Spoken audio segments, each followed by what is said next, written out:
Good afternoon and welcome back to the Return Homestead. This afternoon, Marty and I are going to take a walk around her art studio and tell you all about how it went from being a shed on the side of the barn to her art studio. So let's go have a look.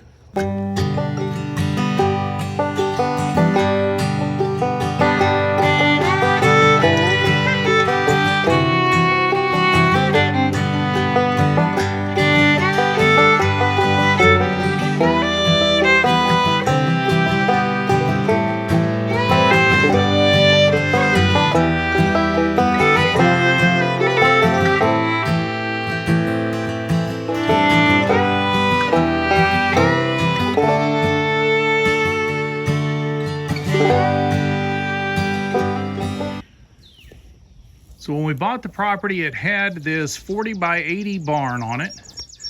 It's an old tobacco barn that's been covered with metal. So it's a good solid structure, doesn't leak anywhere. So it's an awesome barn.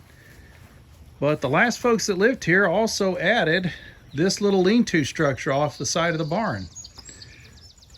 Also a metal sided structure, metal roof on it. But all it really was basic framing with the metal hanging on it.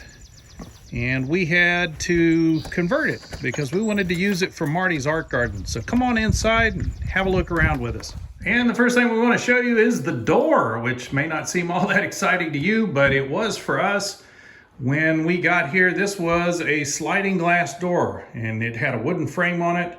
The door had been installed backwards, so anytime water got onto the glass, it also came inside the building.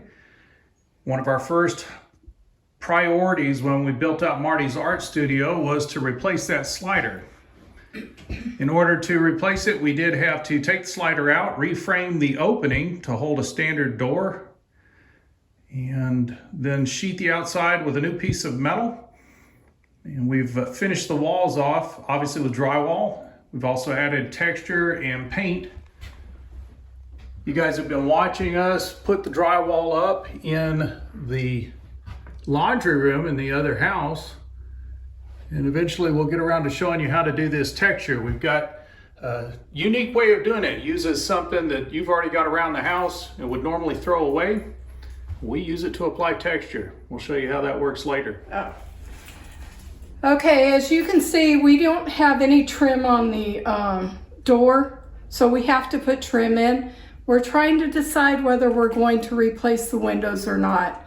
You'll see that the windows are only framed with 2x4s.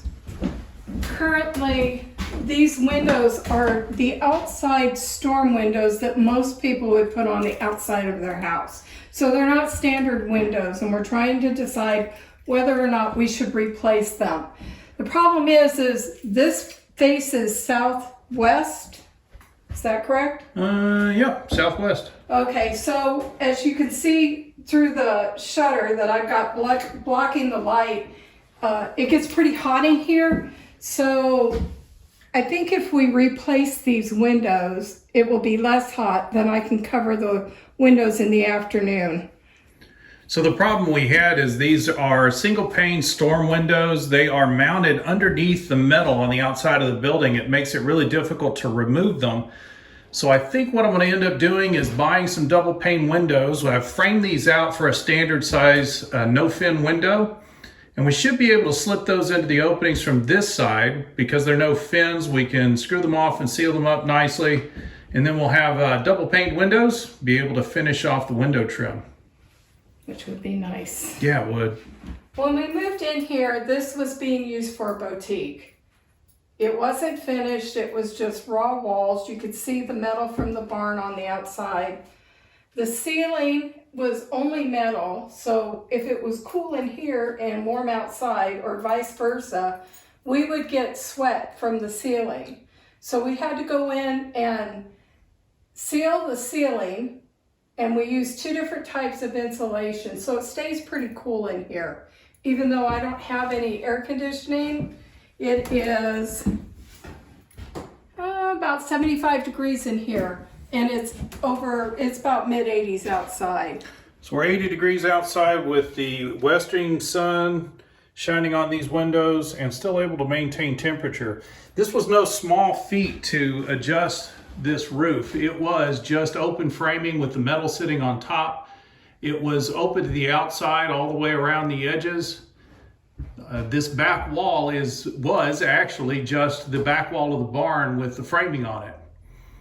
So we had to go in and seal up the metal in between the rafters. So I went into the rafter bays, installed Reflectix. Thank you. Installed Reflectix into each one of the bays to help reflect the heat, but also to cut off the metal's access to moisture. We wanted to reduce the amount of moisture that could get up to the metal because it was sweating. It would actually rain in here on a good cold morning after it had been warm the day before. So we've got that all sealed up. We put R30 insulation up above the ceiling. So we're approaching an R51 by my calculations in the ceiling. The best part about it is the hornets aren't not getting in here anymore. Oh yeah, we got all the holes sealed up so we don't get hornets and wasps up inside her art studio. I was fortunate enough to get this shelf here. It was here holding posters, but we were able to donate the posters and I was able to keep this shelf to let my oil paintings dry before I could glaze them. I do a glazing process, and so it's layer after layer, and they have to dry, and it takes a day or two to dry before I can go back over it. So this worked out well for me. Yeah, the shelving was here. This was being used mostly just for storage, and it was full, folks. From one end to the other, we've got it all cleaned out. Most of the items have gone to Goodwill. And we've turned it into Marty's art studio. Since I was painting the walls and using my airless sprayer to do so, I went ahead and painted the shelf to match the walls. When we got here, we ended up with a bunch of frames. I've got frames here, there are frames in the barn, and we'll show you when we get to the freezer room, I have more frames. I just need to learn to stretch canvas because I usually buy canvas like this that's already stretched. But that's just a simple wooden frame. We should be able to build those ourselves. And then she's got all of these frames. And y'all, we're talking about hundreds of picture frames. All we need are canvases to fill them. This is my oil painting spot. Currently we're blocking the sun so it doesn't glare. This is a couple of paintings that I'm currently working on. And again, I have to wait until they dry so I can go back over and glaze. We call the front garden my art garden because it's full of flowers. And what I do is I photograph those flowers. I come in here and I put those flowers on canvas. That's what I like doing. And nothing on the homestead is ever just one thing. So even in our art garden, we have medicinal herbs growing that just happen to have beautiful flowers on them as well. She's got 2 canvases she's working on currently. And we've also set her up a sewing area. There's really nothing Marty cannot make. She's probably one of the most crafty people I've ever known. If she sees that somebody else has made something, either sewing, painting, or craft-wise, we just get to the materials and she figures out how to do it. If you see signs around our property, most people run down to either Michael's or Hobby Lobby and they'll buy these signs, and we don't do that. Marty makes the signs after seeing them there. So that's a really convenient skill to have. So our freezer room does still need a door, and it needs some shelving to help with the storage. There's some of those frames. There's still quite a few more out in the barn. This is also where we keep our Harvest Right freeze dryer. So when it's not too warm in here, we'll be running this. The vacuum pump does create quite a bit of heat. So we're not able to freeze dry currently, but we'll get back to freeze drying as soon as it cools off or as soon as I'm able to get an air conditioner installed in here. But this saves us a ton of money by allowing us to preserve food, not just for 2 or 3 years like you get out of canning, but that'll have a 30-year shelf life.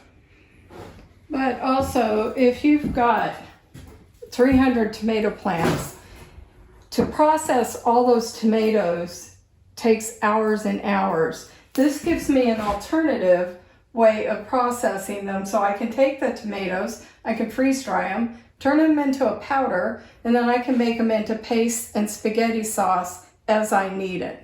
So I like working with food powders, and I do a lot of vegetables. Well, we're going to have quite a few coming in here shortly as the garden's doing quite well. We've got one freezer moved in. We've got 2 more to go. This is mullein. Smarty's been harvesting some mullein. She's just letting it sit on the freezer to dry out. Looks like those flowers may be dry already. Yeah. And you use those for a tea? You can make a tea. It's used for respiratory problems. You may have a shed or what you consider a shack on your property right now, but we've proven you can turn that into something productive and useful, like an art studio. And the most important thing is when I'm in here painting, Sunshine's in here too. Yep, Sunshine has her bed. She's not comfortable anywhere she doesn't have food and water, so we keep food and water out here for her as well, so she can keep Marty company while she's painting.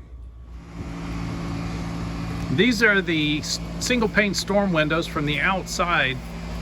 The windows are installed on the framing directly underneath the metal. It makes them very difficult to remove, but they didn't have this J-channel around them. This extra little piece around the outside edge is the piece that we added. We went down to the local metal shop and bought this trim piece. Just peeled the metal back just enough to get that up under the edge. That provides some pathway for the water to move away from the window. Otherwise, these windows would leak horribly. You see Marty puts her art garden everywhere she goes. So even in the hanging baskets. So we'll find a picture of the original door for you guys to have a look at. And no, these cinder blocks are not a permanent staircase. We are going to build a porch on Marty's studio here. So coming right out of the door is going to be a porch that will have some trellises going up the sides. Marty's already bought some roses for that. Climbing roses. We're going to put an awning over the top as well to try to keep the rain off of the door itself. And we'll put in some artistic windows as well that will allow Marty to put her barn quilt up. You guys saw that sitting there in the freezer room. So that's Marty's art studio. We did convert this lean-to structure that was simply attached to the barn into a studio for her. You can do the same thing. Take a look around your property. You'll probably have some space somewhere that just needs a little bit of extra attention. And that's what the return to labor is all about. You're going to have to put in some effort in order to get the results. We appreciate you joining us here on the Return Homestead today. Please do subscribe to the channel, and while you got that window open, hit that like button. We'll see you next time. Bye-bye.